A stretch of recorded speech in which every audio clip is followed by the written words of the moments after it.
Përshëndetje të nderuar zonja dhe zotërim, përshëndetje të dashur miq.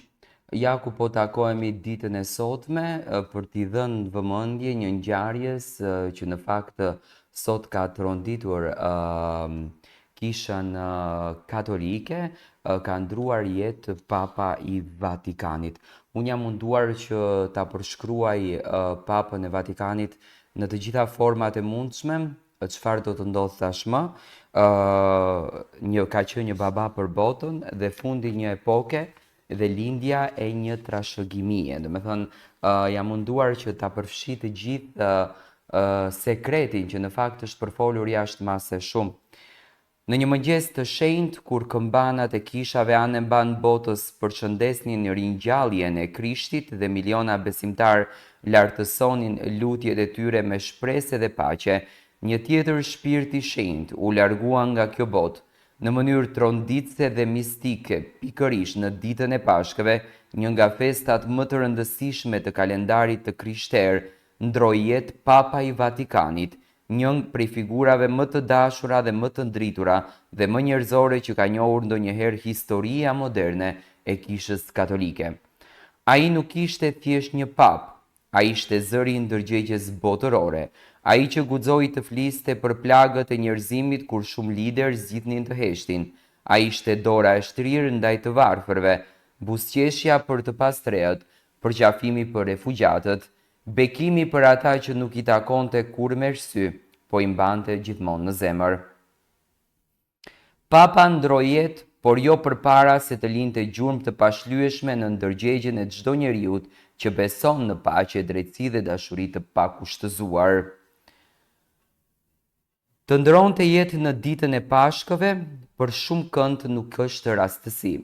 Është një mesazh hyjnor, është si të thuash se ai që për vite me radhë predikoi ringjalljen e shpresës, për ulësinë e shpirtit dhe madhështinë e faljes, tani u bekua me të shenjtët në një ditë të shenjtë. Është një simbolik që të i kalon çdo dimension politik, fetar apo njerëzor. Vetë Zoti duket sikur ka zgjedhur që në këtë ditë për ta thirrur pranë vetes. Kjo ngjarje ka tronditur të gjithë botën, nga Roma në Rio, nga Milano në Buenos Aires, nga Tirana në New York, miliona vetë kanë ndezur qirinj, kanë derdhur lot dhe janë lutur me zë të ulët duke ndjerë se me këtë humbje është ndaluar për një moment rrahja e zemrës së njerëzimit. Po cilat janë sekretet që Papa i Vatikanit i mori me vete? Me largimin e tij, vijnë edhe pyetje shumë të mëdha. Çfarë fshe arkivi i tij personal? A do të zbulohet ndonjëherë ditari që ai thuhej se e mbante çdo ditë? Çfarë mendonte për çështjet e mëdha që e trazuan kishën gjatë gjithë kohës? Nga skandalet seksuale deri tek tensionet më fuqitë më të mëdha botërore. Ishte ai në dieni të gjërave që nuk mund t'i thoshte dot publikisht? Ai ka lënë pas ndonjë letër trashëgimie për pasardhësit e tij.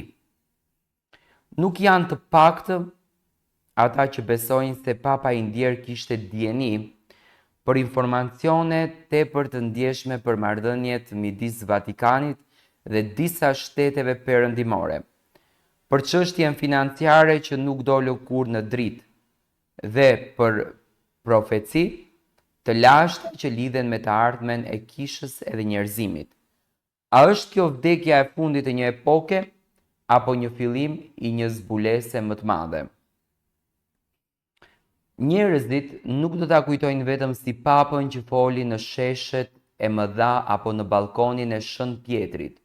Do ta kujtojnë si njeriu që kalonte për të përqafuar një fëmijë me sindromën Down, si buri që i mbushi sytë me lot kur vizitoi një kamp refugjatësh, si zëri që e ngriti kundër luftrave, urrejtjes dhe ndarjeve, si njeriu që nuk kishte frikë të thoshte, edhe unë jam mëkatar, edhe unë jam i vogël para Zotit.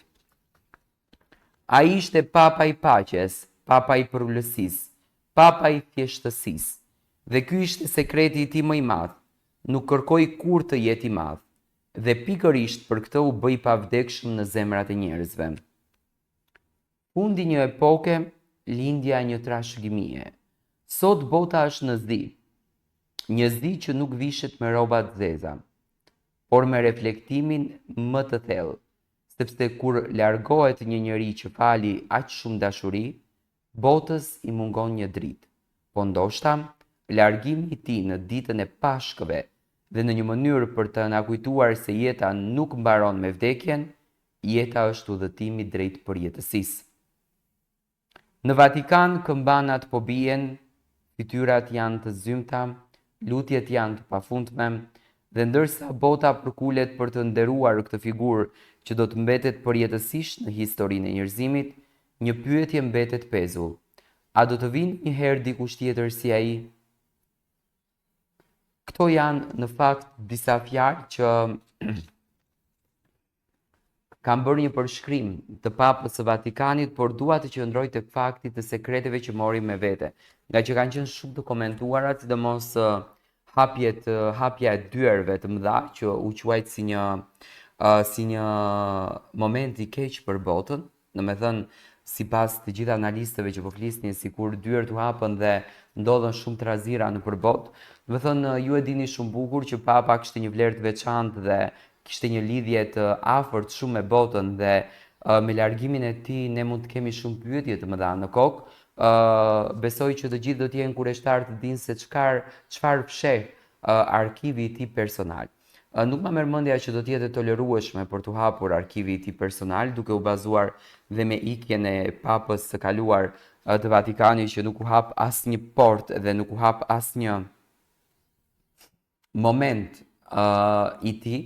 Por besoj që është interesante të kuptojmë se çfarë fsheh arkivi personal dhe sidomos ditari që Papa e mbante pothuajse çdo ditë me vete. Papa i Vatikanit, më falni, ka patur një ditar, ka patur një moment në të cilin ai ka shkruar të gjitha sekretet. A ka patur Papa informacione për ngjarjet që po ndodhin në botë dhe çfarë lidhshmërie ka patur Papa me botën, dhe mbi të gjitha nga skandalet seksuale deri tek tensionet më të fuqishme të mëdha botërore që në fakt kanë qenë tema që kanë tanguar botën më gjerë.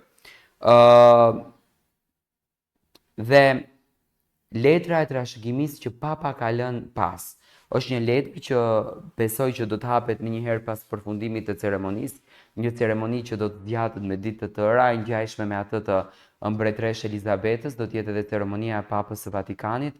Gjithsesi sot Italia dhe gjithë besimi katolik është në një humbje të madhe, në një pikëllim të thellë. Papa ka ndruar jetë në ditën e Pashkëve, në ringjalljen e Krishtit, dhe katolikët këtë gjë e quajnë, besimtarët katolik këtë gjë e quajnë si një bekim, e quajnë si një moment historik që Krishti e ka dashur dhe e ka marrur pranë vetes së tij.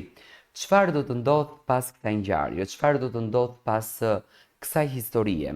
A do zbulohen të gjitha këto sekrete dhe a do të hapet ditari në të cilin Papa ka shkruar shumë gjëra dhe çfarë fsheh arkivi personal i Papës?